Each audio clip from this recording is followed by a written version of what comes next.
Hello everyone, नमस्कार सभी को। This is Mahesh Soni, director Mahindra law institute. एक बार फिर से मैं आप सभी का हमारे यूट्यूब चैनल पर स्वागत करता हूं। आज का जो सेशन है वो डील करने वाला है हरियाणा जुडिशरी के सिलेबस के रिगार्डिंग। अब सिलेबस जैसा कि हमारी नोटिफिकेशन जो आई थी 1 जनवरी को, उसके अंदर मेंशन किया गया था कि जो आईपीसी है, सीआरपीसी है, वो एविडेंस जो है तीसरा, वो तीनों के तीनों क्या है, पुराने वाले अपने आने वाले हैं। जब पुराने तीनों एक्ट आएंगे तो एक अलग लेवल की खुशी कहीं ना कहीं कैंडिडेट के फेस पे मैंने देखी है, ऑब्जर्व की है। क्योंकि देखिए, बहुत डिफिकल्ट चीज़ हो जाती है वो चीज़ जहाँ पर आप बीएनएसएस और आपके बीएसए पढ़ पाते इतने कम टाइम के अंदर। कम टाइम किस लिए बोल रहा हूँ, क्योंकि अमूनन हरियाणा जुडिशरी के अंदर जो डेट ऑफ एग्जामिनेशन है वो शुरू में नोटिफिकेशन के टाइम पे बताई नहीं जाती, लेकिन इस बार इन्होंने ये क्या कर दिया कि टाइम पीरियड जो कि आपका दिया गया है, 2 महीने का आपको टाइम मिला था, 3 मार्च को आपका जो एग्ज़ाम है वो टेंटेटिव डेट इसके आसपास करवाने की जो है वो डेट बताई गई है। अब सिलेबस की अगर जैसे बात करें तो मेन सिलेबस आपके अंदर क्या रहता है कि जो बताया गया है नोटिफिकेशन में, उसमें से जो 3 कॉलम है पहले के, मतलब मेंस का एग्जामिनेशन यहाँ पे मेंशन किया गया है। और मेंस एग्जामिनेशन के अंदर पेपर 1, पेपर 2, पेपर 3, मतलब सिविल लॉ 1, सिविल लॉ 2 और आपका क्रिमिनल पेपर जो आपका आता है, उसमें से जो है सिलेबस प्लस जीके, रीजनिंग के कुछ, इंडियन पॉलिटी हो सकती है जैसे, या फिर आप कॉन्स्टिट्यूशनल हिस्ट्री बोल सकते हो, उन चीज़ों से रिलेटेड नेशनल और इंटरनेशनल आपके करंट इवेंट वगैरह के अंदर आपके क्वेश्चन पूछे जा सकते हैं। बात आती है कि करंट इवेंट के अंदर हम लोग कितना, मतलब इस 2023 के साल के जितने भी क्वेश्चन हैं वो सारे कर लीजिए। प्रीवियस ईयर क्वेश्चन पेपर के अंदर से बहुत कम चांस है कि जीके का कुछ पार्ट आपको मिल पाए। लॉ के अंदर शायद हो सकता है एक आध क्वेश्चन आपका रिपीट हो जाता है, लेकिन जीके का जो पोर्शन है वो आपका दिया गया है करंटली इवेंट के लिए। अब बात ये आती है कि इतना सारा जब सिलेबस है और टाइम इतना कम है, तो हम लोग कैसे मैनेजमेंट करें, किस तरीके से शेड्यूल बना सकते हैं। तो आज का हमारा टॉपिक रहेगा हाउ टू कंप्लीट और Haryana judiciary pre syllabus with in 45 days. तो वो हम लोग डिस्कस करने वाले हैं वीडियो के अंदर अभी। तो वीडियो को एक बार शेयर कर दीजिए, थम्स अप दे सकते हैं, लाइक करके बता दिया करो यार कम से कम, या कमेंट करके कि जो सेशन आप सबके लिए लेके आ रहा हूँ वो कैसा है, क्या कुछ उसके अंदर कोई डाउट है या फिर कोई और प्रॉब्लम है, या नोट्स वगैरह की कुछ रिक्वायरमेंट होती है, या एमसीक्यूज वगैरह कुछ चाहिए होते हैं, तो टेलीग्राम पे, व्हाट्सएप वगैरह पे मेरे को मैसेज कर सकते हैं। तो बिना किसी टाइम वेस्ट करे आज का सेशन स्टार्ट करते हैं, शुरू करते हैं। देखिए, मैं आपको पहले बता देता हूँ कि हम लोग कॉम्प्रीहेंसिव बैच शुरू कर रहे हैं। टारगेट बैच रहेगा हमारा हरियाणा जुडिशरी के लिए। 45 डेज़ के अंदर मैं ये सिलेबस पूरा करवाऊंगा आपका, विद नोट्स भी रहेगा, मतलब नोट्स आपके मैगजीन वगैरह जो भी आपकी इसके अंदर होती है, मैगजीन इंपॉर्टेंट जो मैगजीन रहेंगी वो सब कुछ मिलेगा। केस लो जो है, लैंडमार्क जजमेंट वगैरह है, वो सब कुछ आपको मिलने वाली है। सेक्शन वाइज जो चीज़ें हैं वो भी साथ में, टेस्ट सीरीज आपकी रहेगी, मॉक टेस्ट आपके रहेंगे, सब कुछ चीज़ें रहेंगी। पूरा सिलेबस विद इन 45 डेज किस तरीके से कंप्लीट होगा वो स्ट्रेटेजी आपके साथ में शेयर करने वाला हूँ। तो वीडियो को अंत तक जरूर देखना अगर आप हरियाणा जुडिशरी के पक्के एक दावेदार हैं और अपने आप को एक पक्का कैंडिडेट मानते हैं तो। क्योंकि देखिए, सॉरी टू से कि अगर इस वाले सिलेक्शन में, मतलब ये जो सिलेक्शन प्रोसेस है उसके अंदर अगर अपना सिलेक्शन नहीं ले पाते तो it will be very difficult for every of the student और एवरी ऑफ द कैंडिडेट जो कि प्रिपेयर कर रहा है पिछले 3 साल से। क्योंकि 3 साल के अंदर आपने क्या किया, बहुत सारे सेक्शंस थे आईपीसी सीआरपीसी एविडेंस वगैरह के, सब कुछ अपने माइंड में है जो कलेक्ट कर लिए। अब उनको एक बार के लिए भूलना और नए इन सारे सेक्शन को आपने क्या करना है, बीएसए, बीएनएसएस या बीएनएस, इन सब के नए सेक्शंस को माइंड में कैप्चर करना 3 साल के अंदर बहुत टफ काम हो जाएगा। तो सिलेक्शन लेना बहुत मुश्किल होगा। तो इसी बार क्या करना है, इस बार सिलेक्शन लेके रहेंगे, अपना जोर लगाएंगे, पूरी प्रिपरेशन बढ़िया तरीके से करेंगे, टाइम स्ट्रेटेजी और सब कुछ चीज़ें मैं आपके लिए ले रहा हूँ। अब यहाँ पे शुरू करते हैं वीडियो को। 45 डेज के अंदर से मैं बाइफर्केशन कर देता हूँ। आईपीसी जो है हम लोग पहले शुरू करेंगे, विद इन 5 डेज आपका ये कंप्लीट होगा। क्योंकि 511 सेक्शन है, 511 में से 50 सेक्शन वो रहते हैं जनरल रूल में कि वो कहीं कभी भी किसी पेपर में नहीं आते। बहुत rarest of the rarest of the rare के अंदर आपका बाई चांस कोई आ जाए तो अलग चीज़ है, वरना वो क्वेश्चन नहीं आता। अब 50 क्वेश्चन वो बच जाते हैं जिनको नॉर्मल रीडिंग से काम चल जाता है, तो बचते हैं लगभग 400 सेक्शन। तो 5 दिन 400 लगभग सेक्शन है, तो कंप्लीट आप आराम से कर सकते हो। विद उनके साथ क्या करना है, एमसीक्यूज उस चैप्टर के, या फिर पूरे आप 100 सेक्शन है तो उस तक के एमसीक्यूज साथ में कर लेना। प्रीवियस ईयर क्वेश्चन पेपर पढ़ सकते हो। 1 घंटा दिन में जीके वगैरह को टाइम आपने जरूर देना है। प्रीवियस ईयर क्वेश्चन पेपर को जरूर सॉल्व करना है। दूसरे नंबर पे आता है सीआरपीसी। सीआरपीसी के लिए 6 to 7 डेज आपके सफिशिएंट रहेंगे। उसके अंदर भी सेम प्रोसेस है कि दिन में कितना टाइम देना है, उसके लिए आप 8 to 10 आवर्स आपके लिए मैक्सिमम टू मैक्सिमम बहुत सही रहेगा।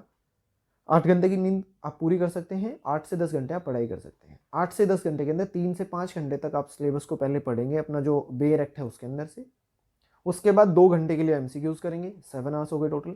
उसके बाद इसके अंदर आपके 7 के अंदर भी क्या रहेगा, 3 से 5 आप बेयर एक्ट पढ़ेंगे, 2 घंटे एमसीक्यूज करेंगे। उसी के अंदर प्रीवियस ईयर क्वेश्चन पेपर के अंदर एनालाइज करेंगे कि सीआरपीसी से रिलेटेड या आईपीसी से रिलेटेड कितने क्वेश्चंस आपके पिछले साल के पेपर में आ रखे हैं। उनकी भी एक अलग वीडियो लेके आऊँगा जब मैं सीरीज स्टार्ट करूँगा प्रीवियस ईयर क्वेश्चन पेपर की, तो उसके अंदर मैं आपको बताते चलूँगा कि पिछले साल के इस पेपर के अंदर सीआरपीसी से इतने 5 साल के पेपर के अंदर आईपीसी से इतने क्वेश्चन आपके आ रहे हैं। तो उस तरीके से आपने क्या करना है, वो ऑब्जर्वेशन के साथ प्रीवियस ईयर क्वेश्चन पेपर भी सॉल्व करने हैं, बेरेक साथ में पढ़ना है, जीके आपको पढ़नी है। तो हर चीज़ को टाइम देना है। प्रीवियस ईयर क्वेश्चन पेपर के साथ साथ एमसीक्यूज़ की अलग अलग बुक्स में से यूनिवर्सल को एक बार उठा लीजिए, या फिर कोई भी XYZ, कोई भी आपके पास जो भी बुक है उसमें से जितने एमसीक्यूज़ आप करोगे उतना आपके लिए कम रहेगा।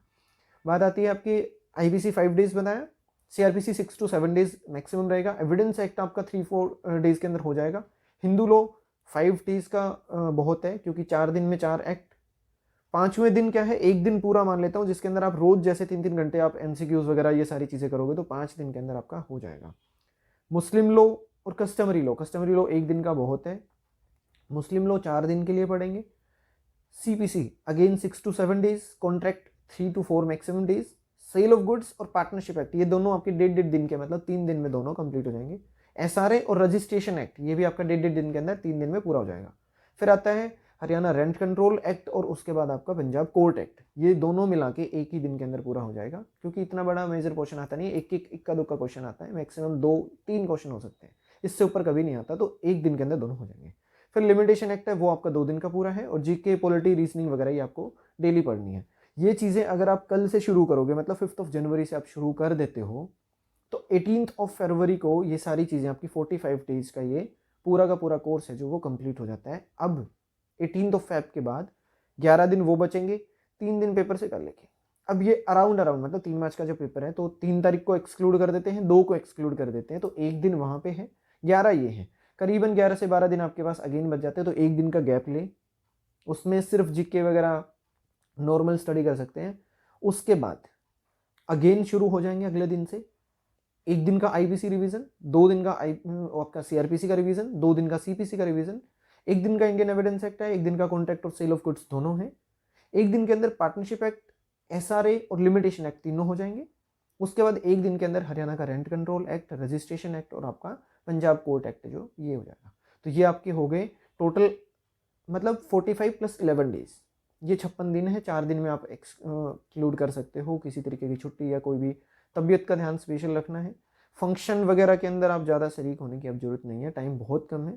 3 मार्च का टेंटेटिव डेट दी गई है। तो हम लोग कोशिश यही करते हैं कि जो बैच हमारा चलेगा ऑनलाइन और ऑफलाइन दोनों मोड में रहेगा, लाइव सेशन रहेगा ये, उसके अंदर भी आपको सारी चीज़ें प्रोवाइड करवाई जाएंगी। रिकॉर्डेड भी आपको लेक्चर मिलेंगे, 3 दिन के लिए रिकॉर्डिंग सेव रहेगी। 4th day automatically first day वाले आपकी डिलीट होती रहेगी, मतलब लास्ट वाले डे की आपकी डिलीट होती रहेगी, और 3 दिन का रिकॉर्डिंग आपके पास स्टोरेज है जो रहता जाएगा।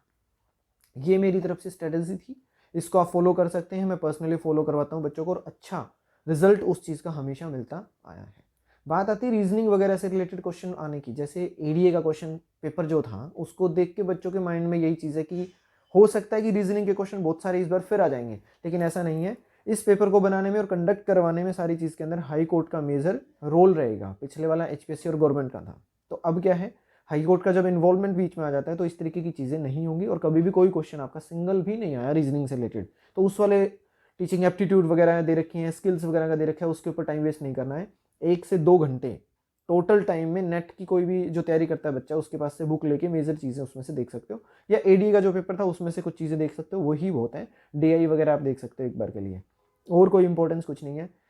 कोई 1 या 2 घंटे की क्विक रिविजन की वीडियो होगी शायद, कोई नेट की, जो नेट के पेपर 1 की 1 या 2 घंटे की कोई वीडियो होगी, उसको आप एक बार 1.25 पे करके देख सकते हो। इतने से ज़्यादा टाइम वेस्ट इसके ऊपर मत करना।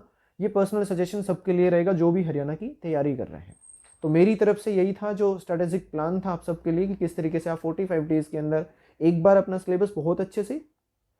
अब बात आती है कि जब 3-4 घंटे ये चीज़ें पढ़ ली, उसके बाद भी अगर कोई 1 घंटे 2 घंटे एक्स्ट्रा पढ़ना चाहे, तो दूसरा जो लिंकिंग सब्जेक्ट है उसको आप साथ साथ कर सकते हो। मतलब एक तो जैसे आईपीसी कंप्लीट होगा, तो कंप्लीट होने के बाद जब सीआरपीसी उठाओगे, तो आईपीसी ये नहीं भूल गए हो, 1 घंटा 10 मिनट 20 मिनट के लिए उसके इंडेक्स को एक बार के लिए ज़रूर रिवीजन करते रहना है ताकि पिछले वाली चीज़ों को भूलें नहीं। मतलब वो एक आता था ना, हे नाथ मैं कभी आपको भूलूं नहीं, तो वो वाली चीज़ है कि पुराने सब्जेक्ट को आप भगवान मान के चलिए जो आपने पीछे छोड़े, अब उनको पीछे बिल्कुल छोड़ते मत चलना है। उनको आपने क्या करना है, साथ साथ रोज़ आधा घंटा या 20 मिनट 1 घंटा जितना आप एक्स्ट्रा दे सको उसके हिसाब से आपको वो कवर है जो करते। All about the 45 days strategic plan of the Haryana judiciary. आपका प्री एग्जाम के बारे में जो चीज़ थी उसका प्लान मैंने आपको बताया किस तरीके से आप उसको एग्जीक्यूट कर सकते हो। रेस्ट आपके ऊपर है कि उसमें आप कितना टाइम ऐड करोगे, कितना टाइम आपको कम करना है, या फिर आपकी कैपेसिटी कितनी है बैठने की, तो वो चीज़ें आपके ऊपर डिपेंड करेगी। Very good luck to all of you for your preparation. मिलते हैं अगली वीडियो के अंदर जिसके अंदर मैं लेके आने वाला हूँ कि जो प्रीवियस ईयर क्वेश्चन पेपर है उसके अंदर एनालिटिकल चीज़ें क्या हैं, एनालाइज करने लायक क्या है, तो वो सारी चीज़ें देखेंगे, पूरे पेपर को सॉल्व करेंगे। लाइव सेशन आपका रखने जाने की सोच रहा था मैं कि उसको रख दूँ, हो सकता है लाइव भी कर लेंगे या फिर उसको वीडियो बना के मैं आपको डाल दूंगा। उसमें कोई भी डाउट लगे किसी चीज़ को लेके तो मेरे को आप कमेंट करके पूछ सकते हो। Thank you so much watching this video. इस वीडियो को शेयर करिए उन सारे दोस्तों के साथ जो कि तैयारी करते हैं हरियाणा जुडिशरी के 2024 के आने वाले 3 मार्च को होने वाले एग्जाम के लिए। Very good luck, thank you so much.